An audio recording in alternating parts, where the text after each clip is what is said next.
नमस्कार, बहुत बहुत स्वागत है आप सभी का न्यूज 18 इंडिया पर। मैं हूं आपके साथ सुरभि शिरपुरकर। महायुद्ध को 1 महीना पूरा हो चुका है और आपके सामने इस 1 महीने की वो तस्वीरें हैं जो आज भी लोगों के जहन में जिंदा हैं।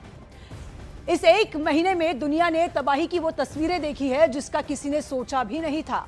आसमान से अंगारे बरसते देखे, बिल्डिंगों को मलबे में बदलता हुआ देखा, विध्वंस की वो तस्वीर आंखों में बस चुकी है जिसे भूलना नामुमकिन है। तो देखिए, आज इस महायुद्ध को पूरा 1 महीना हो चुका है। 28 फरवरी का वो दिन था जिस दिन इस वॉर की शुरुआत हुई थी। पहला दिन देखिए आप, 28 मार्च, 1 मार्च, 2 मार्च और आज का वो दिन 28 मार्च फिर से आ चुका है जिसमें 1 महीना पूरे होने के बाद देखिए ये तस्वीरें, भयावह तस्वीरें हमने देखी। तो महायुद्ध क्या अब और भी भीषण होने वाला है? ये सवाल इसलिए है क्योंकि ऐसी खबरें हैं कि अमेरिका ईरान में ग्राउंड ऑपरेशन चलाने की तैयारी कर रहा है। अमेरिका ने ईरान में 10,000 अतिरिक्त सैनिकों को उतारने का प्लान जी भी तैयार किया है जिसके तहत ईरान में ग्राउंड ऑपरेशन चलाया जाएगा। और दूसरी तरफ ईरान ने भी अमेरिका को जवाब देने के लिए 10 लाख लड़ाकों की फौज तैयार कर ली है।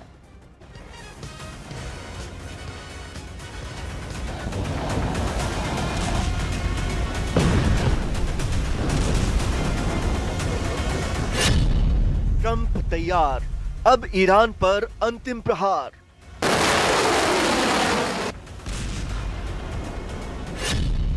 युद्ध का नया चरण, अब जमीन पर रण। पेंटागन के वॉर रूम में बन गया प्लान जी।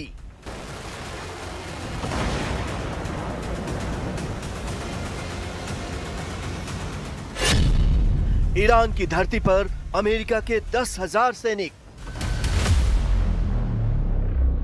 एक तरफ अमेरिका और ईरान के बीच युद्ध खत्म करने की बातें चल रही हैं। ट्रंप ने अगले 10 दिनों यानी 6 अप्रैल तक के लिए ईरान पर हमले रोकने का ऐलान किया है। तो वहीं दूसरी तरफ दावे किए जा रहे हैं कि ट्रंप अब वो करने वाले हैं जिसके बारे में किसी ने सोचा भी नहीं होगा।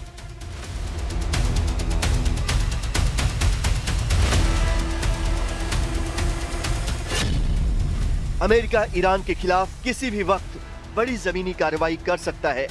द वॉल स्ट्रीट जर्नल की रिपोर्ट के मुताबिक ईरान में अमेरिका 10,000 अतिरिक्त सैनिक भेजने की तैयारी कर रहा है।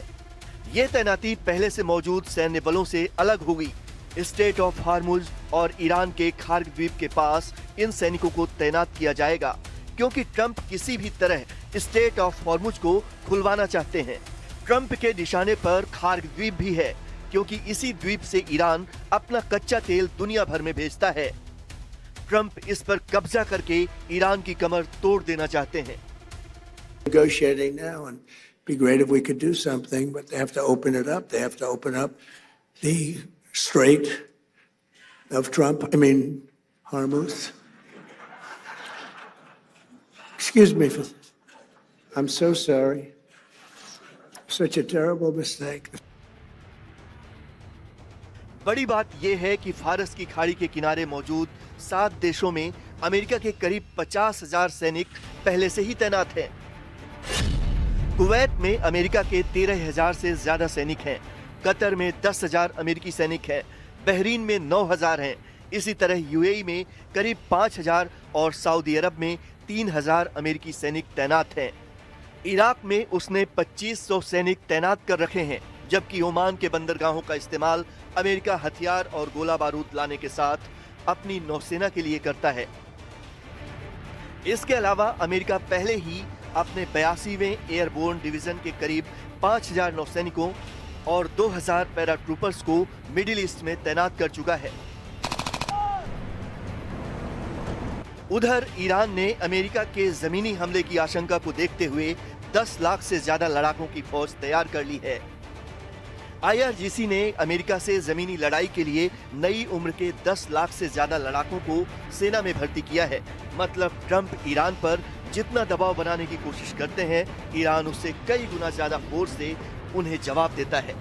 कुछ दिनों पहले ही ईरान ने धमकी दी थी कि अगर उसकी धरती पर ट्रंप ने सेना उतारी तो वो उनकी सबसे बड़ी भूल साबित होगी।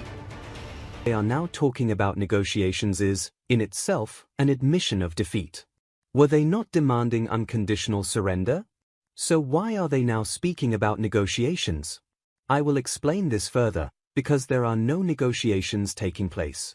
But the very fact that an enemy that was seeking our unconditional surrender is now talking about negotiations, requesting talks and mobilizing its highest officials to negotiate with the Islamic Republic means accepting defeat. इस बीच खबर ये भी है कि दुनिया की सबसे मजबूत सैन्य ताकतों में से एक मानी जाने वाली IDF यानी इजराइल डिफेंस फोर्स में सैनिकों की भारी कमी हो गई है। इजराइल की सेना की तरफ से 15,000 सैनिकों की कमी का अलर्ट जारी किया गया है, जिसके बाद नेतन्याहू ने अनिवार्य सैन्य सेवा बढ़ाने की योजना बनाई है।